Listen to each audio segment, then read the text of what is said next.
السلام عليكم ورحمة الله وبركاته. قلب وناكسن أصحابي ميل كستوات جوكتان كسور هذا برنامج كنا قلب نمو مانتا و4 تاريخنا و4 لباتنك سبتمبر سنة قلب أكون يشان لباتن قلب هذا برنامج قلب نمو أنيدي كوكسو قدبنا يو حاكمت نغندونا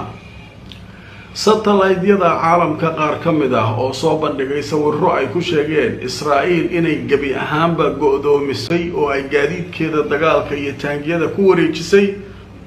magaalada Gaza. haddaba maxay u geli laayihiin gudaha magaalada? wararkii ugu dambeeyay xaaladda Gaza ayaynu barnaamijka ku faahfaahinaynaa. Israa'iil oo dhanka kale weerartay doomihii ku sii jeeday Gaza 12 qarax ayaa waxaa laga maqlay 9 doomood. 50 doomood ee kolonyada ahaa ayaa weerar lagu qaaday. Talyaaniga ayaa xanaaqay kadibna wuxuu sheegay inaan la fiirsan karin Israa'iil waxay ku dhaqmayso. markab dagaal oo uu Talyaanigu leeyahay ayaa sheegay inay caawini doonaan doomaha ku sii jeeday Gaza ee ay wateen dadka nabadda u ololeynaya. haddaba maxaa kala qabsan doona markabka dagaal ee Talyaanigu leeyahay iyo ciidanka Israa'iil? wararkii ugu dambeeyay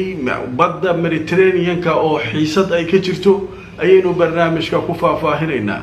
qaybaha dambana waxaan idinkugu hayaa ceeb iyo fadeexad ayuu Netanyahu kala kulmay xarunta qaramada midoobay kadib markii uu soo istaagay si uu khudbad u jeediyo. ayaa hal mar in badan oo ka mid ah dadkii wufuudda ahaa ay dareereen iyagoo waliba foori caay iyo qaylo isugu daray. aan aragno wixii ka dhacay qaramada midoobay.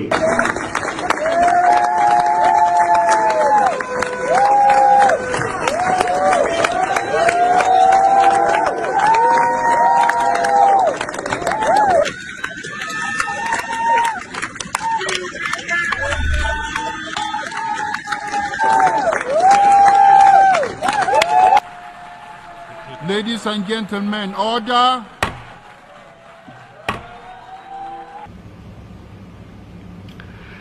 haddaba qodobadaas ayaynu barnaamijkeena galabnimo ku faahfaahinaynaa. inta wanaagsan asxaabay meel kastoo aad joogtaan kusoo dhawaada barnaamijkeena galabnimo. maanta waxaa ugu horeeya barnaamijyadaan idiin soo gudbinayno barnaamijkeena galabnimo, waayo barnaamijkii subaxnimo saakay wuu naga baaqday mashquul iyo howlo kale oo aanu ku jirnay aawadeed. raalli noqda. barnaamijka galabnimo ayaynu maanta barnaamijyadeena ku bilaabaynaa. qodobka ugu horeeya barnaamijka aan idinkugu soo gudbinaynana waxa uu noqonayaa satellite-yada caalamka ayaa waxay soo bandhigeen Israa'iil inay ciidankeeda iyo dabaabaadkeeda ama taangiyadeeda ay ku wareejisay Gaza. way ku wareegsan yihiin, meel laga galo male, saasay isugu wareejiyeen. waaye marka waxaa la isweydiinayaa may galaan? waa xaafadii Gaza oo ay maalmo ka hor lahaayeen waan galaynaa, waan qabsanaynaa, waan la wareegaynaa. wax lee may qabsadaan, may galaan, maxaa dhacay? war markay soo dhaqaaqaanba waxaa leeyahay taangiga waa la gubayaa. shalay aan idiin soo gudbiyay in taangi la gubay, sargaal sare la dilay. markuu saas u soo dhaqaaqa nagtaa laga saaraya. marka maxay doorbideen? way isku gadaameen, saasay isugu wareejiyeen. ilaa hadda marka waxaa leeyahay waxay ka fakarayaan sidii ay magaalada iyo inta ku jirto muqaawamada uga takhalusi lahaayeen. wax kasta way keeneen, rumuuday ku qarxiyeen, kaarayaal bam laga buuxiyay. wax masbeelo u socda male, way soo taagan yihiin. kaala adiga ka saar. haddaba marka aan tuso wararkii ugu dambeeyay xaaladda Gaza laga qoray.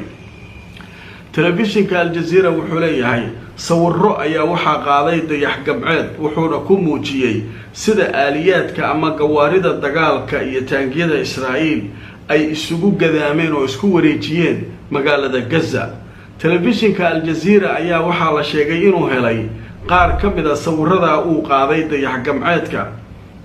kuwaasoo muujinaya gaadiidka dagaal ee ciidanka Israa'iil inay isku wareejiyeen magaalada la yiraahdo Gaza si dhammaystiran, iyagoo dhan walba ka soo fariistay magaalada. haddaba waxaa la sheegayaa in markaa ay qorsheynayaan sidii ay magaalada ka yeeli lahaayeen. dhanka kalena waxaa weli soconaya weerarada dhinaca cirka ah oo iyagu joogto ah saacad kasta oo ay ka fulinayaan gudaha magaalada. u fiirso, magaaladii waa isku wareejiyeen. waqti kasta duqaynay ku hayaan haddana markay isiraahdaan wuxuu waa dhanay u dhaceen ee gala nagtaasaa laga saarayaa qaarkood waxay yidhahdeen war yaa nala dagaalamaa ninka waxa nala dagaalamaa bani aadan maa bani aadan meel walba laga duqeeyo soo taagan oo aan baqayn maxay marka nimankaasu difaacaasay ku jiraan nimankanuna dayax gamcaadyadii iyo wixii sawirada ay qaadeen magaalada saas isugu wareejiyeen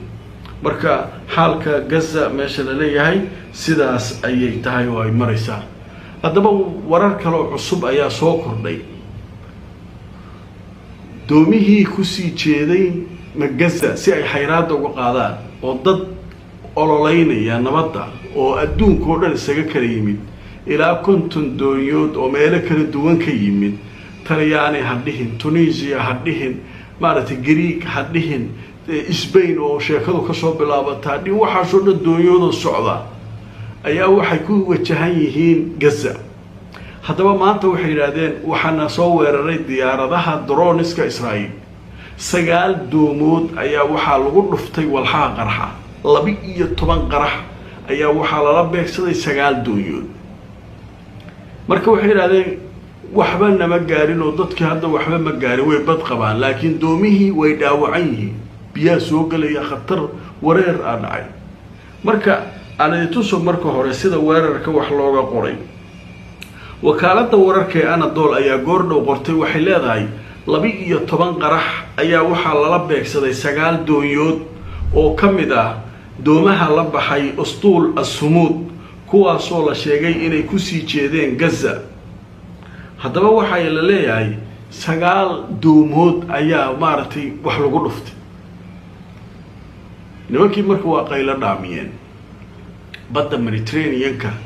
dawladaha ugu dhawaa Greega iyo xagga oo Talyaaniga jooga iyo waxaas ugu dhawaa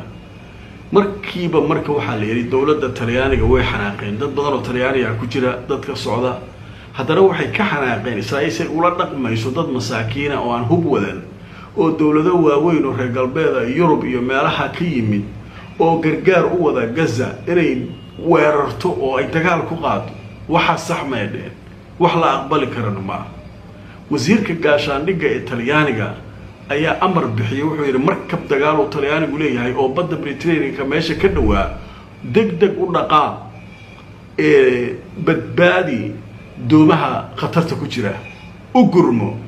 Israa'iil haday soo weerarto marka la nagta ka saar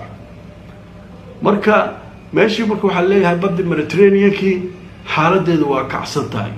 haddaba marka dhanka kale aanad tuso wararkii ugu dambeeyay ee laga qoray sheekadan Talyaaniga iyo Israa'iil jaridda la yiraahdo Asharq al-Awsat waxay leedahay Talyaanigu wuxuu ku hanjabay wuxuu cambaareeyay Talyaanigu in marka weerarkii lagu qaaday doomihii Ustul as-Sumud waxaana uu u diray halka safina harbiya baa la yiraahdo ama markab dagaal si uu u kaalmeeyo doomaha si uu kaalmeeyo haddaba warbixintu way sii socotaa wasiirka difaaca Talyaaniga Guido Croziotto ninka la yiraahdo ayaa arbacada maanta waxa uu si daran u cambaareeyay weerarka lagu qaaday doomaha ku sii jeeday Gaza waxaana uu sheegay inay ku dadaali doonaan inay gargaar siiyaan Gaza oo macnaha doomaha meesha socda ay u gurmanayaan dhanka kale doomaha waxay shaqadoodu ahayd inay gargaar gaarsiiyaan Gaza marka wasiirka difaaca Talyaaniga wuxuu yiri markabka dhaqaaq hadda marka waxa leeyahay markabkii Talyaaniga wuxuu ku dhaqaaqay halkii lagu amray ayuu aaday doomihii weerarka lagu soo qaaday inuu u gurmado doomihii dhibaatadu soo gaartay iyo dadkoodii haday gurmad u baahan yihiin inuu gurmad siiyo inta uu la joogo hadii Israa'iil ay soo weerartana inuu ka difaaco halka marka waxa leeyahay khatar ka iman karta sheekadii marka madaxa iskula jirtaa xaaladii marka halkaas maraysa ninkii taraamana saa la socotiin qaramada midoobay qodbad wuxuu ka jeediyay warigeed laba jeedin aan ugu leeyahay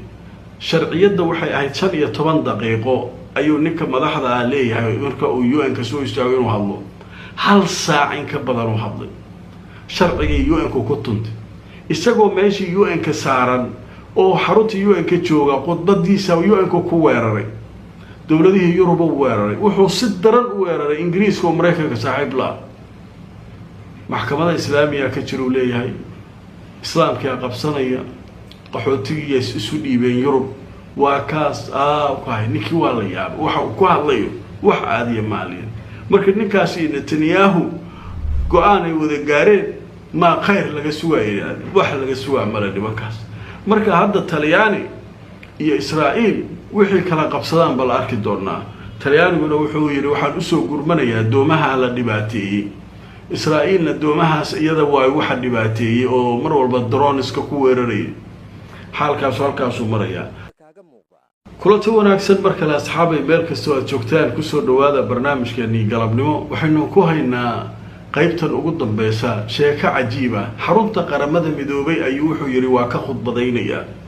madaxdii adduunka oo dhan khudbadaynaysa Netanyahu markii waqtigiisii la soo gaaray oo uu meeshii fuulay oo uu inuu khudbadii bilaabo rabo hal mara dadkii meesha fadhiya badankood waaba ka istaageen way iska sii baxeen haba baxaanay qaylada iyo sawaxanka iyo foorida iyo buuqa meesha lagu qaaday iyagoo ku qaylinaya waa ku hayo intii kale ku hartay marka intii waa baxay mugta intii qaara baxay intii ku hartayna waxay u sacbinayaan kuwii baxay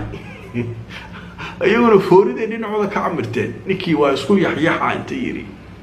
isagoo maartay kala batay ninkii meesha madaxda ka ahaa oo shirka gudoominay wuxuu ku ayaa joojiya mudanayaal marweyn hawsha hal joojiyo buuqahna la ka daayo ku haya hadaba aan aragno video la yaab leh oo arka laga sameeyay oo marka xarunta UN-ka aanu maartay ka soo duubnay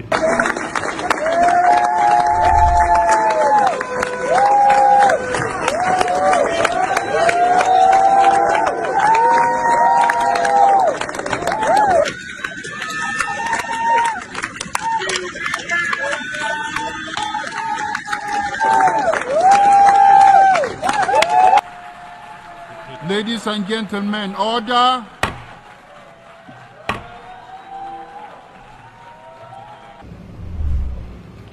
واتاي داودي القضب كا يا وجود بيه برنامج كنا يدو يهودينا إلا ذا محكو جاي ماش فضيحة يعيب لو مرد